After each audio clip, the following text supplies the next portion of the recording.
जिंदाबाद जिंदाबाद जिंदाबाद, अखिलेश यादव जिंदाबाद जिंदाबाद जिंदाबाद। ये वीडियो देखा आपने, अखिलेश यादव विधानसभा से संसद की तरफ बढ़ गए, वो भी पैदल। उन्होंने कहा कि छात्र प्रदर्शन कर रहे हैं, सरकार सुन नहीं रही है।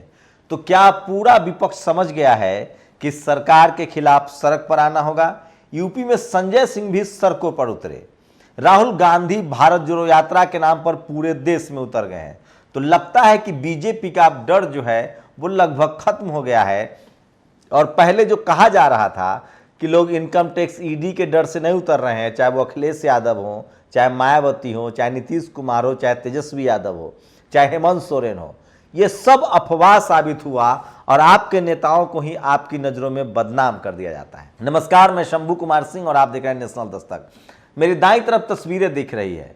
अखिलेश यादव ने विधानसभा में इस मसले को उठाया कि छात्र प्रदर्शन कर रहे हैं। दरअसल इलाहाबाद में लगातार 400% फीस बढ़ा दी गई है। कैंटीन से लेकर कॉलेज तक की ट्यूशन फीस से लेकर तमाम फीस बढ़ा दी गई है। इसको लेकर छात्र प्रदर्शन कर रहे हैं। आपको पता है SC ST OBC माइनॉरिटी के जो लोग हैं वो किस तरह से परेशान होते हैं, क्योंकि वही गरीब है, वही लाचार है, वही बेबस है। कॉलेज यूनिवर्सिटी के रास्ते रोके जा रहे हैं। इसको लेकर अखिलेश यादव ने पहले विधानसभा में ये सवाल उठाया, सुनिए। महंगाई बेरोजगारी का नहीं आया, स्वास्थ्य सेवाएं आज भी वैसे ही ठप हैं, छात्र संघ में आज भी बच्चे वैसे ही बैठे हैं। इसलिए इस सदन से समाजवादी पार्टी और हम वॉकआउट कर रहे हैं। उसके बाद क्या था, अखिलेश यादव सीधे पैदल निकल गए विधानसभा से। सड़क पर होते हुए नारेबाजी हुई, उनके समर्थक आए, लेकिन सोचिए मीडिया इस खबर को नहीं दिखाएगा।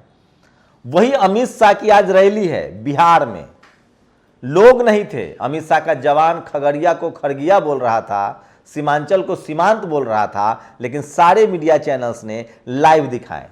आपको नहीं दिखाएगा। जिसने गाय पाला है वो गाय का दूध खाएगा। आपके पास टीवी नहीं है, अखबार नहीं है, मीडिया नहीं है, आप जान दे दीजिए, आपको कोई नहीं दिखाएगा। लेकिन सोचिए, ये डर जो बताया जा रहा था, बहुजन नेताओं को बदनाम किया जा रहा था। जब कांग्रेस का दौर था तो तमाम बहुजन नेताओं को, लालू यादव, मुलायम सिंह यादव, मायावती को इनकम टैक्स ईडी का डर दिखाया जाता था, उनको बदनाम किया जाता था, उनको भ्रष्ट कहा जाता था। अब खेल उल्टा हो गया है। ये टीवी अखबार वाले कहते हैं कि ये लोग AC रूम में बैठते हैं, राजनीति नहीं आती है, ये लोग डरे हुए हैं, इनकी फाइलें दबी हुई है। नीतीश कुमार ने पाला बदला, करिए गिरफ्तार। मायावती जी लगातार सवाल पूछ रही हैं, करिए गिरफ्तार। अखिलेश यादव अब सड़कों पर हैं, करिए गिरफ्तार। हेमंत सोरेन ने तो यहां तक कर दिया कि 27% रिजर्वेशन दे दिया OBC को, आप करके देखिए गिरफ्तार। पुरानी पेंशन भी लागू कर दी। इसलिए मीडिया के चक्कर में मत रहिए। तो यूपी में लगातार अब बीजेपी के खिलाफ बगावत शुरू हो गई है। जो राहुल गांधी ने रास्ता दिखाया है, जिस तरह से नीतीश जी ने हुंकार भरी है, अब साफ है कि SC ST OBC माइनॉरिटी के नेता कम से कम एकजुट होने लगे हैं, सड़कों पर उतरने भी लगे हैं। सोशल मीडिया का दम देखिए, बहुजन पत्रकारों को समझना होगा। सोशल मीडिया पर लगातार मीना कोटवाल और सूरज बौद्ध के बीच ट्विटर वॉर चल रहा है। अच्छी बात है, आलोचना को पॉजिटिव लीजिए। हम सब में सुधार की जरूरत होती है, आलोचना से घबराने की जरूरत नहीं है। लेकिन मैं तमाम उन बहुजन SC ST OBC माइनॉरिटी के लोगों से कहना चाहता हूं कि अपने ही लोगों को नीचे दिखाना, अपने ही लोगों की टांग खींचना, अपने ही लोगों को पीछे करना, अपने ही लोगों को कटु आलोचना करना, वो भी बेसलेस, ये मानवीय स्वभाव नहीं, ये पिछड़े समाज का स्वभाव है। इसीलिए हम लोग पिछड़े हैं। सोशल मीडिया के अपने चैलेंजेज हैं, आप हर जगह नहीं जा सकते हैं, हमारे पास रिसोर्सेज कम है। लेकिन जहां जहां आपको पटना की खबरें देखनी है, मेन खबरें देखनी है, तो वेद को देख सकते हैं। तो तमाम देश भर के SC ST OBC, लेकिन मैं बार बार देख रहा हूं कि बहुजन समाज के लोग एक दूसरे की आलोचना ज्यादा करते हैं। उस आलोचना से बचने की कोशिश कीजिए। सोचिए, बीजेपी को 3 नेता ने खड़ा किया, वाजपेयी, आडवाणी और जोशी। वाजपेयी प्रधानमंत्री बने, आडवाणी गृह मंत्री बने, जोशी शिक्षा मंत्री बने। अगर तीनों कहते कि मैं प्रधानमंत्री बनूंगा तो पता चलता कि उनका बेड़ा गर्क हो जाता। आप कल्पना कर सकते हैं वाजपेयी ने क्या कहा था, मेरे पैर के जूते में 2 कांटे थे, एक कांसीराम, एक मुलायम सिंह, दोनों को लड़ा दिया। अखिलेश मायावती के बीच यही हो रहा है। आप सोचिए, 80 लोकसभा की सीटें हैं, क्या डिप्टी CM और CM पर बात नहीं बन सकती है? क्या 40-40 लोकसभा की सीटों पर बात नहीं बन सकती है? अलग अलग लड़ेंगे तो कुछ भी हासिल नहीं होगा। खैर, डर खत्म हो रहा है और सोशल मीडिया पर दिख रहा है अखिलेश यादव सड़कों पर उतर रहे हैं, विधानसभा में लगातार सवाल पूछ रहे हैं और सड़कों पर उतरने लगे हैं। आम आदमी पार्टी भी लगातार सड़कों पर उतर रही है। संजय सिंह की यूएसपी शानदार है, संसद से लेकर सड़क तक संजय सिंह लड़ रहे हैं। बहुजन मीडिया को ईमानदारी से जो राजनीतिक हालात है उसको दिखाना चाहिए। हम लोग इसी के खिलाफ तो हैं, सवर्ण मीडिया के। जातिवादी मनुवादी क्यों कहते हैं? क्योंकि वो खबरों से छेड़खानी करते हैं, वो तय करते हैं किसको दिखाना है किसको नहीं दिखाना है।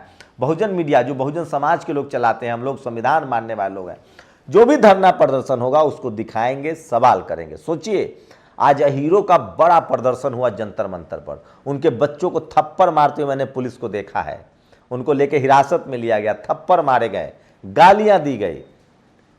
एक भी टेलीविजन चैनल का अखबार नहीं था। देश भर के यादव जो कट्टर हिंदू हैं, सोचिए वो सड़क पर आए थे। एक दूसरा पक्ष में, उस पर भी बात करेंगे। ये राजा ने जो बड़ा खुलासा किया है, तो ये तमाम तस्वीरें देखिए और अखिलेश यादव का ये बयान भी सुनिए। वही अभी अबू आजमी ने भी बड़ा प्रदर्शन किया, उसकी भी तस्वीरें देख सकते हैं। तो अब सड़कों पर बहुजन तो निकलने लगे। आप कल्पना कीजिए, जिस दिन बीएसपी सुप्रीमो मायावती संसद पर जाके खड़ी हो जाए, देश की राजनीति की फिजा बदल जाएगी। आप कल्पना कीजिए, इस देश के एससी एसटी ओबीसी माइनॉरिटी के नेता जिस दिन सड़क पर खड़ा होने लगेंगे, इस देश में डेमोक्रेसी को कोई हाथ नहीं लगा सकता। मैं बार बार कह रहा हूं, राजेंद्र प्रसाद सिंह इसीलिए कहते हैं Sapa Basapa RJD JMM DMK, ये जो बहुजन दल है, ये पैसों वालों की पार्टी नहीं है, ये जनता की पार्टी है। सबसे ज्यादा कैडर वोट इन्हीं के पास है, 90%। कांग्रेस बीजेपी और सवर्ण दलों के पास पैसा है, वोट नहीं है। टीवी है, अखबार है, वोट नहीं है। तो अगर बहुजन नेताओं ने ठान लिया तो कोई भी सवर्ण नेता कम से कम इस देश का प्रधानमंत्री नहीं हो सकता है। और ये एक सामाजिक समझ, राजनीतिक समझ बन रही है। मैं फिर कह रहा हूं, हम किसी के खिलाफ नहीं है, लेकिन राजनीति में भागीदारी बहुत जरूरी है। आखिर क्या वजह है कि इस देश के तमाम मुख्यमंत्रियों की लिस्ट देख लीजिए, तमाम प्रधानमंत्रियों की लिस्ट देख लीजिए। मीडिया में आप हैं, जुडिशियरी में आप हैं, कॉलेज यूनिवर्सिटी में आप हैं, जजेज आप हैं, सुप्रीम कोर्ट में आप हैं, मीडिया पत्रकार आप हैं, बिजनेस में आप हैं। अब तक सारे सीएम पीएम आप बनते रहें, अब बारी बहुजनों की है। बस ज़रूरत यह है कि बहुजन नेता डेमोक्रेटिक तरीके से सड़कों पर निकले और उसकी शुरुआत होती दिख रही है। नीतीश कुमार ने कहा है जो 2014 में आए थे वो 2024 में नहीं आएंगे। आप लोग अपनी प्रतिक्रिया दीजिए, क्या ये डर वाली बात भी झूठ थी? क्या बहुजन नेता किसी से नहीं डरते हैं? मीडिया जानबूझकर उनको बदनाम करता है, जैसे पहले उनको करप्ट कहता था, उनके ही नेताओं की नज़रों में उनको बदनाम, जनता की नज़रों में बदनाम कर दिया। क्या अब वो जानबूझकर उनके करप्ट होने का एक नया सगुफा है कि उनकी फाइलें दबी हुई है? सच्चाई ये है कि सबसे ज़्यादा इस देश में बहुजन नेता ईमानदार हैं। उनकी पूरी लाइफ स्टाइल, उनका पूरा जीवन स्ट्रगल से निकलता है।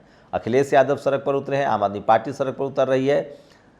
अमित शाह को लेकर लगातार उनकी आलोचना हो रही है कि सीमांचल में उनकी रैली में भीड़ नहीं जुटी है। आप लोग अपनी प्रतिक्रिया जरूर दीजिए, क्या बहुजनों के नेताओं को अब सड़क पर निकल जाना चाहिए?